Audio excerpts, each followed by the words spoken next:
ensonga za Eddie Kenzo. Eddie Kenzo azemu n'akuma omuliro essaawa zino eno oba akadde kano agukumidde Rema Namakula. Rema Namakula okuva we yagenda Eddie Kenzo music career ezemu okusituka, afunye ennyimba zisemyekozo, afunye ennyimba zitweyagale, kati buuyo bamufudde ambassador wa tourism oba omukyala yalina ebisiraani. Bigambo bya Eddie Kenzo. Tukwaniriza ku MMTV webale nnyo kubeera nga weekuumira ku MMTV, webale nnyo ku subscribinga, webale nnyo ku likinga, ate webale nnyo ku commentinga, webale nnyo kubeera nga weekuumira ku nsibuko y'amazima n'obwenkanya each and every single time we tukuletera eggulire. Subscribinga wansaawo gwatanaba ku subscribinga, ate gwe yamala okusubscribinga yali kugamba nti kyokola kya kabi nnyo, kyokola kya maanyi nnyo. Webale kubeera nga osubscribinga, webale kubeera nga weekuumira ku mutindo, webale nnyo kubeera nga weekuumira ku MMTV. Kakati gwetanaba subscribinga wansaawo. Amawulire gaagano tuula okalire owulirire akaboozi oba olwaddembe okujajinga naawe ngomaze okuwuliriza ebigambo bino wammanga. Tujjukira bulungi nnyo gwali mwaka guwedde, akaseera kaaliwe kati kaadi z'okwanjula zaali zimaze okufuluma, okwanjula kwa Rema Namakula ne Dr. Hamza. Obudde bwaliwe buti ngamaze okufulumya kaadi. Omwaka oguwedde ebbanga nno terirwa kubanga omwaka oguwedde bwe buti bali bamaze okufulumya kaada zinene z'okwanjula. Tukimanyi bulungi nnyo Rema Namakula abaamutwala ne bamubba okuva ku mwana mulenzi Edilisa Musuuza.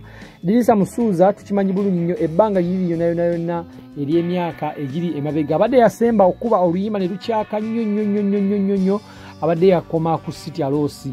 Zino zisigadde zibadde ziri awo nga ziri medium, ziri moderate, wezityo okuva ku City Alosi. Ennyimba zabadde akuba zibadde ziri awo nga abantu bazaagala naye ng'era si hit. Okuva Rema Namakula bwe yagenda n'aviira Eddie Kenzo oba n'anoba ewa Eddie Kenzo. Eddie Kenzo tumulabe akomyewo mu mawulire, buli kimu kimutambulidde, afunye ennyimba ez'enjawulo, afunye oluyimba lwa Semyekozo, afunye oluyimba lwa Tweyagale essaawa zinene, oluyimba lulina views miliyoni 5 ku YouTube. Afunye accolades ez'enjawulo, afuuse brand ambassador owa tourism mu Uganda, afunye ebintu bingi nnyo.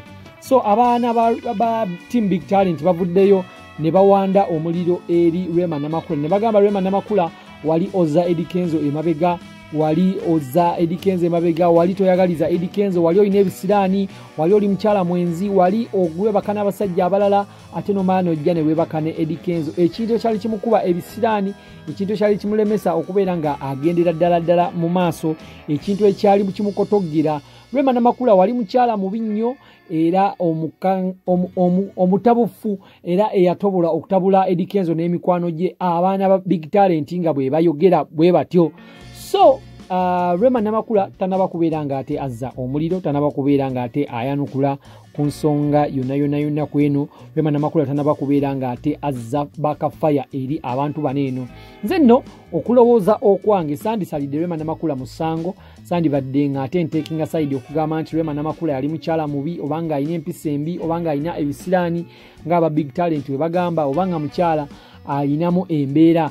Nze kubanga Rema Namakula mulabanga omukyala eyali omugumiikiriza, omukyala eyali omulungi, yasobola okuzaalira Eddie Kenzo omwana.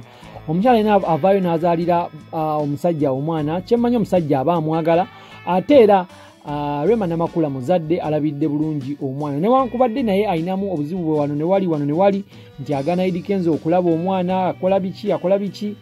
Naye Rema Namakula tesandi musalidde musango ng'aba Big Talent we bagumusalira.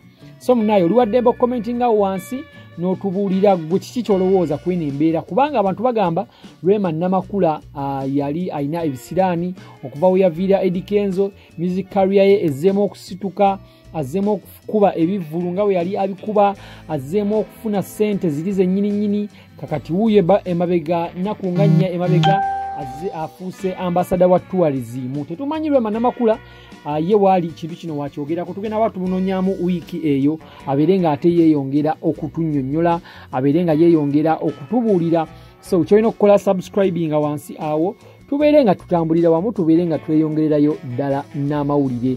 So team Rema tenaba kubeera nga ate ekomyawo backfire naye kyendowooza nti kyennina oba kyemmanyi team Rema yo tezikiza nayo eba erina okukuddiza bw'olumba diva waabwe nga bwe bamuyita oba bw'olumba Rema Namakula nabo baba balina okulumba baba balina okuddiza nabo bakuwerekereze ebigambo kuba nawe oba obawerekereza.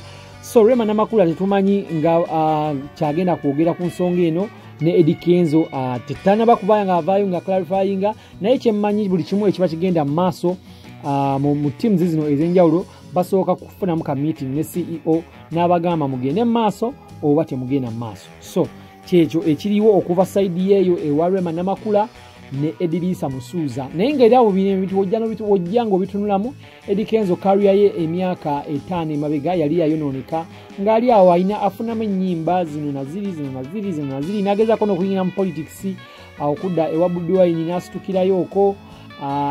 Waliwo omwaka gwali gwa 2018 nga gutandika mu January awo we ya celebrating emyaka 10 mu music industry we twalaba ebintu ebyenjawulo nga Chameleone nga Bobi Wine ne Bebe Cool ba meetinga oluvannyuma lw'emyaka 2 kati ba meetings ebintu bingi bize bibaawo nga byekuusa ku mwana mulenzi Eddie Kenzo ono naye nga bw'omulabaawo naku zino obulamu bwalimu munnaye yasirikamuuko mumanyi bulungi byali bigenda mu maaso abapipopa bamutwala mu ka speed awo naye yasirikamuuko era essaawa zino eno Eddie Kenzo amawulire agaliwo genva okuwa nti Rema yali mukyala wa bisiraani okuva Rema we yavaawo Eddie Kenzo asituse nnyo. So oliwaddembe okutuwa endowooza yo nga bw'ogirowooza wansi oba oliwaddembe oclarifyinga gwe nga bw'okirowooza wansi mu commentary box nobeera nga ate otugamba kiki gwe kyolowooza ku Rema Namakula ku nsonga ye okuviira Eddie Kenzo ye yalina okuviira Eddie Kenzo ate Eddie Kenzo n'asituka.